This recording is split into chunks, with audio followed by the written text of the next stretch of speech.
welcome back to our learning session. And now let's talk about these management concept and basic structures as proposed by different theorists. So from Henry Fayol, he mentioned that to manage is to forecast and plan, to organize, to command and control. Definitely, these are the structures when we do management, when we do organizing, or when we do a certain task in a certain organization. It's very important for us to do these following structures. And aside from that, Luther Gulick also proposed this concept,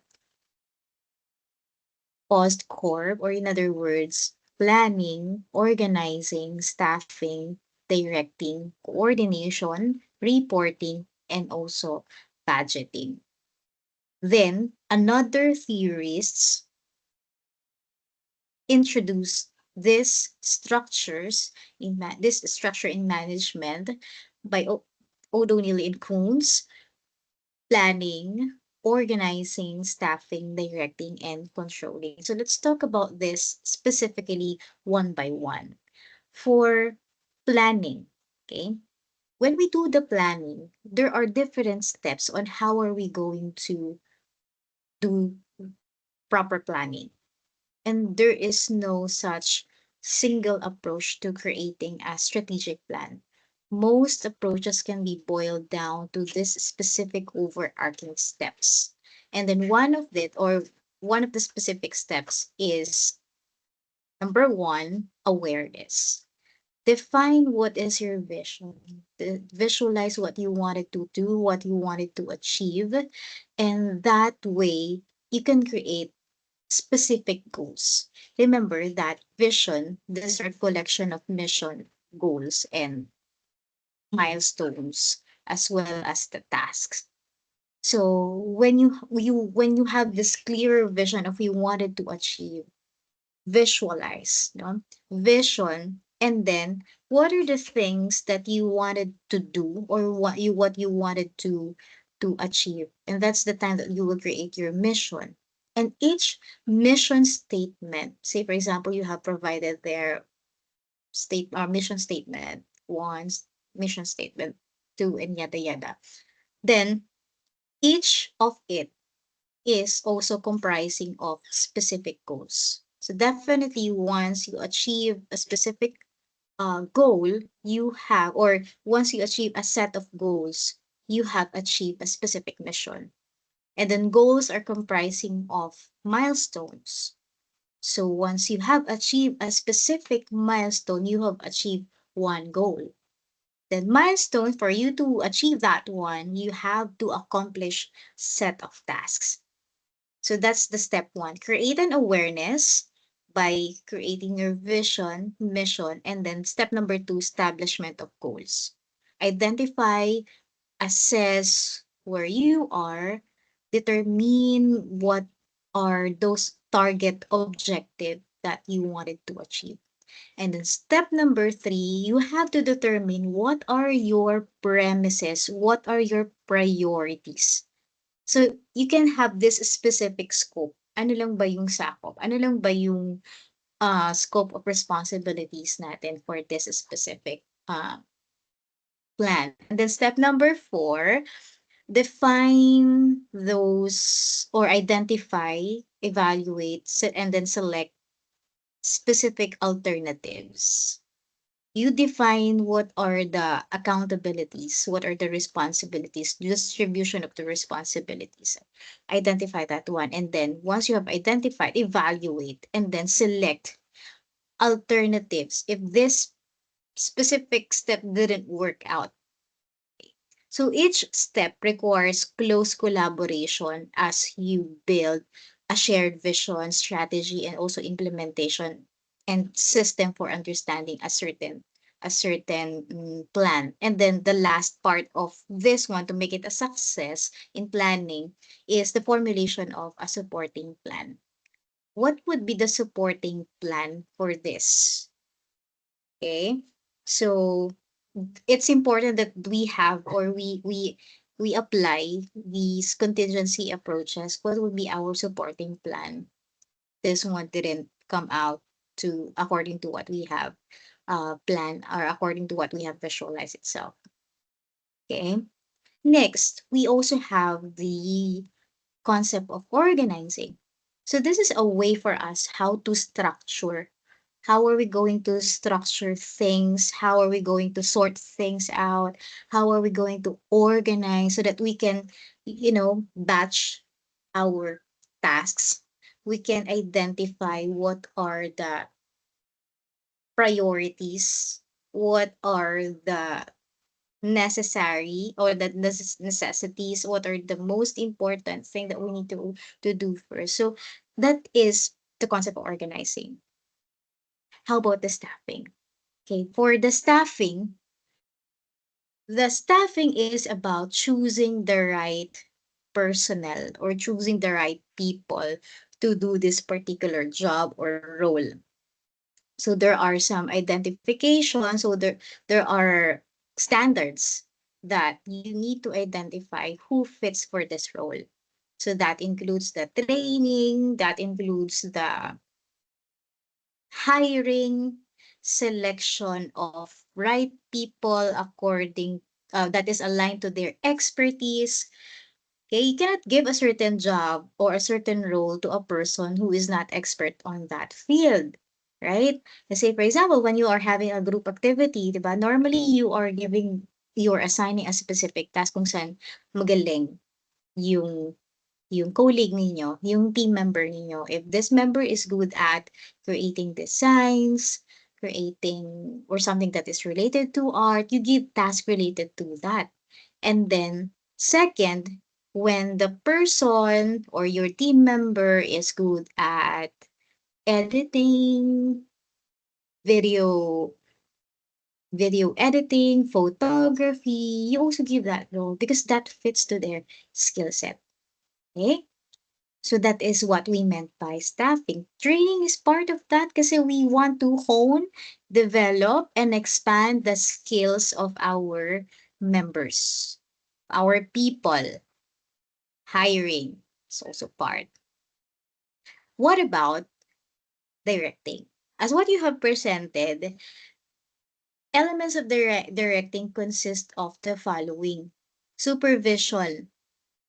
Supervision, this implies overseeing the work of subordinates by their superiors or by their leaders. It is like the act of watching, directing, giving commands to the workers. So that's how we do the supervision. You monitor the overall progress. Is everybody doing their assigned or delegated task? Okay. And then second element of directing, motivation. It means how you inspire, influence, stimulate, or encourage your team members, your subordinates with zeal to work. Because positive, negative, monetary, non-monetary incentives may be used for this element of directing. What motivates your people? Is it the incentive, the reward system? Do you give them other non-financial benefits? Right? So it's very important how we motivate our people. And one thing that I'd like to share with you is when we practice the concept of psychological safety. The concept of psychological safety is that we make our people seen, heard, their suggestions are all welcome, their comments. You make them feel valid. Your presence make them feel safe and they are not threatened about by your presence. And that's how we motivate and and inspire our members. Third, leadership. Another element of directing, it can be defined. We all have our definition of leadership according to our experiences, according to how we lead people. But to make it more specific, it leadership is like a process by which the leader, you guide, you influence your workers, your people in a desired direction. Meaning to say, you have this direction. You have your vision for your people because you're leading the way and you're not bossing around. You are leading. And part of leadership, part of your role is that to bring out the best in people. And that's the true essence of leadership. A good leader, yeah, we always hear this thought that a good leader is a good follower, but it doesn't end there. A good leader is a good follower, and also a good leader has the capability to create another good set of leaders. You have this management succession, you have plans to create another you or another good leaders. Last element of directing, communication. In the communication, this is the process of passing information, the experiences, the opinion from one person to another, how we transmit. It is like a bridge of understanding through our message. What is our platform for us to direct the message. And there are four types of communication and the way we communicate: passive, aggressive, passive aggressive, and also lastly assertive communication. To give you a gist, when we say passive, you just like you go with the flow. You're a yes person. You are submissive. What was being directed to you, you just agree to it so that it will enter the discussion, the discourse, or the conversation. However, the aggressive is the opposite of the passive. Aggressive type of communication is that you are more of straightforward, or sometimes if you cross the boundaries, you are using the harsh words. You forget to use the right words to address your concern, to address how we transmit the message. And oftentimes, being aggressive communicator, you tend to hurt the feelings of people you are communicating with. Passive aggressive, the combination of this two. Passive aggressive is sometimes confusing. Why? Because your words are contradicting to your actions. Say, for example, somebody is asking you, "Hey, are you okay?" And then you answered, "Yeah, I'm okay."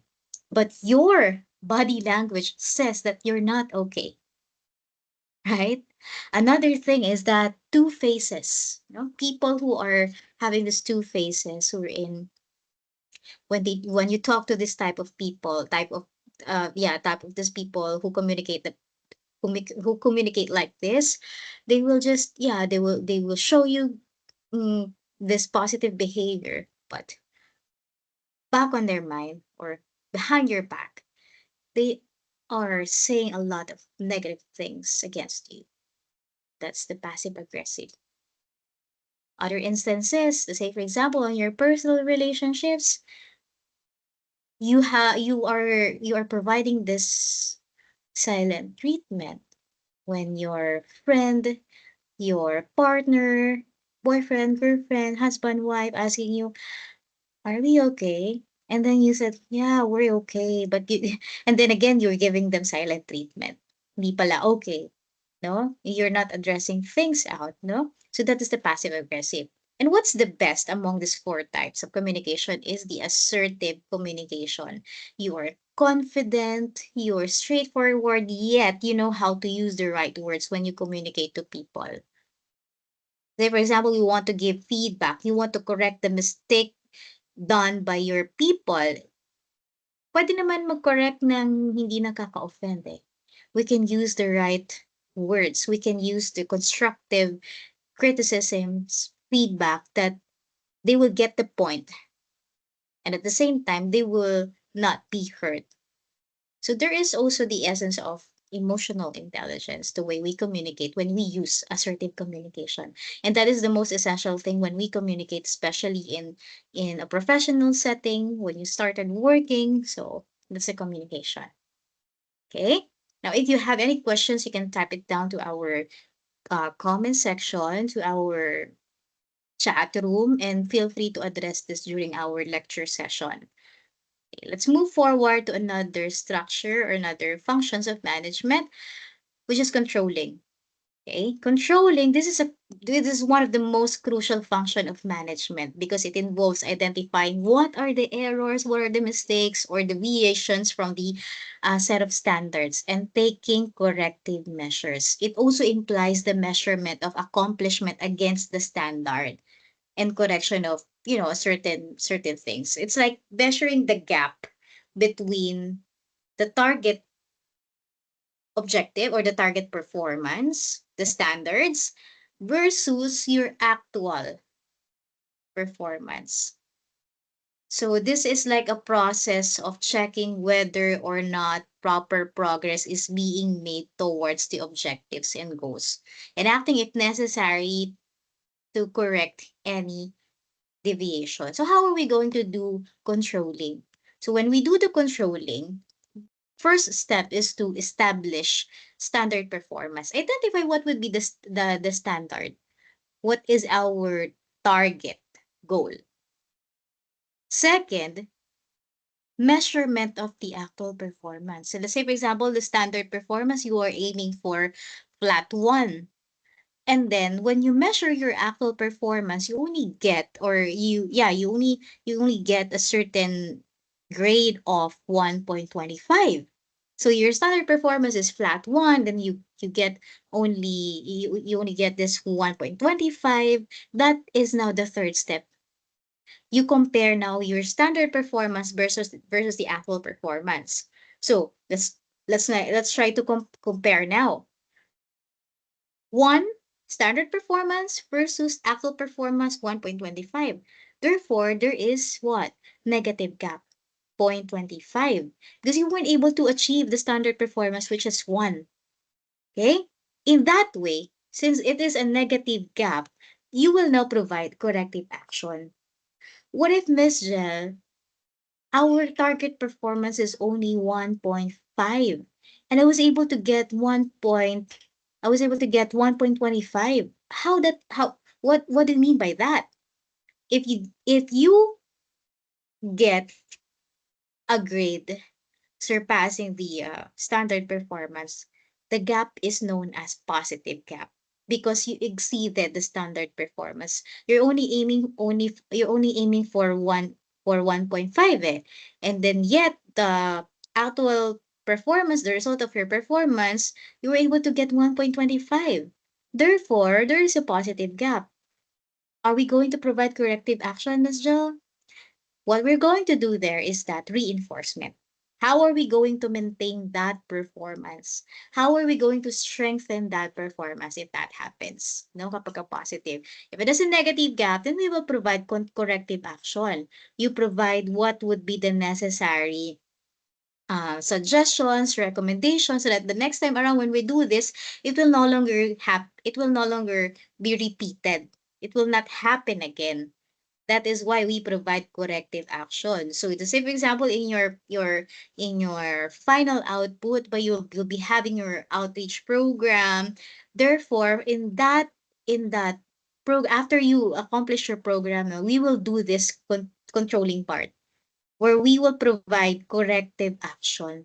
What are your observations during the actual implementation of your final output versus your standard performance? If you are aiming for 1.25, let's say for example, what are those lapses during the implementation of your output? No? Meron bang na-miss? Meron bang hindi nakagawa ng task on time? Meron bang nakaligtaan? Ano-ano yung mga nakita niyong mga lapses? And that's what we're going to do sa evaluation. And also, it's encouraging you to provide feedback. You let your audience to answer feedback creatively since the audience are kids, no? So you let them provide, or you can create a very creative way. How you can convince your audience to participate in giving feedback to what you deliver to them. And the second part of the evaluation is that you will evaluate one another. It's like a peer evaluation. So there will be one full yellow paper that will be distributed, or that will be circulating during the evaluation. So you will rate your classmate according to how they perform prior, during, and after the implementation of the program. So that we can provide corrective action based on the result of that evaluation, or based on the result of what we're going to do after your program. All right, so that is the controlling. So that is very crucial. And what are the basics? What are the basic concepts? Now, before we proceed on that, let me also give you a gist on the coordination, right? It was also mentioned by our first proponent, or the POSCORP, the the concept of coordination. What are the things normally happen sa coordination? So sa coordination, these are the things that we need to coordinate with, how we cooperate, who are the people we need to make this program a success, who are the contributors that we need to coordinate with, who are the sponsors. So part siya ng coordination so that it will be easier for us to monitor if we are progressing or not. Are we moving forward or not? Okay, are we nearing to achieve our target performance or not? Then for the reporting, okay, for the reporting, this happens actually prior, during, and even after. What are the things that needs to be known by the members, by your leaders, about the finances, what is the progress now? Meron na bang galaw? May movement na ba? Is there any movement happening to the delegated task, assigned to the delegated task to you or to the members? So that is the reporting. And also the leader reports to the members, like lalo na yung mga naka-assign ng mga task kay leader, it is also part of the functions of management that you will also report something like announcement. No, you deliver some announcement. So in reporting, there are like top to bottom and then bottom to top. Bottom to top, where you report what is the progress, where you give the suggestions and recommendations, and also the leader gives some announcements, report some needed information that needs to be cascaded, needed to be cascaded to the the members itself. And then for the budgeting, okay. So as you notice, budgeting and reporting is only included only the only for Luther Gulick, right? And then kay O'Donnell and Coons, walang reporting and budgeting. No? So sa budgeting, this is how we allocate funds. It's not necessarily meaning na referring lang to money, but also the resources. How we allocate resources. No, paano ba tayo nagdi-distribute ang mga resources natin, the manpower, the time, energy, the effort, and also the finances. So that is the budgeting. How do we budget our time? How do we budget the program itself? How do we budget our finances? The or even the non-financial aspect. Okay? So I hope I made it clear with you. Let us move forward with the basic concepts that provide insight to the functioning of an organization. Now, in this part of this session, these are the very basics that we need to understand for us to provide proper insight. Number one, organizational hierarchy. Organizational hierarchy, of course, this is coming from the concept of the bureaucracy. There is always a hierarchy. So in a hierarchy, let's understand what is the structure of the organization, what is the hierarchical structure of the organization, who are the persons involved from this position, from bottom to top, top to bottom. Is it a linear type of organization? So let's understand so that we will know what would be the process that we need to follow. Kasi the process vary. Nagbabago ang proseso kapagka nagbago din ang structure, nagbago ang hierarchy. Let's try to understand now. Let's say, for example, merong mga ganitong klase ng hierarchy na kung saan si subordinate directly reporting to manager, then manager directly reporting to senior manager. In other instances naman, we have subordinate, supervisor, then manager, and then director. So, iba-iba. And Kaya natin siya inaalam to avoid some issues like bypassing, no? Kasi kaya nga tayo may hierarchy para masundan natin ng tama yung proseso. Nagka-come up lagi tayo sa issue ng bypassing na, "Oh, bakit hindi ko 'to alam? Bakit hindi 'to dumaan sa'kin? Bakit nakarating na-escalate agad sa taas?" Okay? Second, the authority and responsibility. So the authority and responsibility, this one, when you were given an authority, always remember that it is equated to responsibility. Now, I want you to ponder this question. Who among you here don't want to lead anymore? Or in the meantime, I don't want to lead. In the meantime, I prefer to rest and step back on leadership. Like I'm giving the leadership role to other muna instead of me.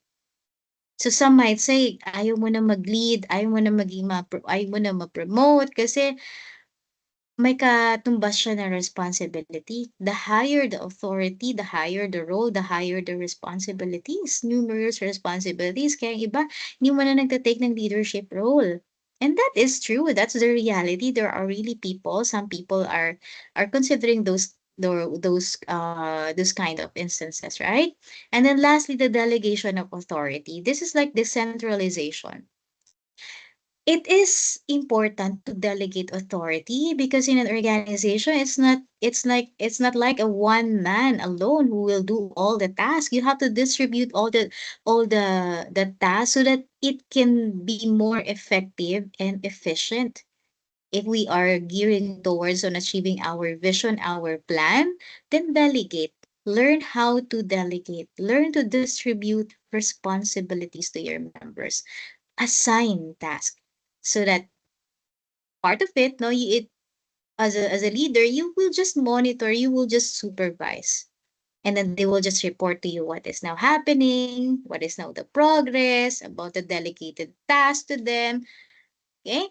So these are the basics of the basic concepts that provide insight to the functioning of an organization. Next, public-private. Okay, let's try to understand what is the meaning of public organization and private organization. So when we say public organizations, these are owned, operated, and funded by the government. So public organization is synonymous with government. No, public. Basta pagka public organization, that refers to the government itself, either local or national.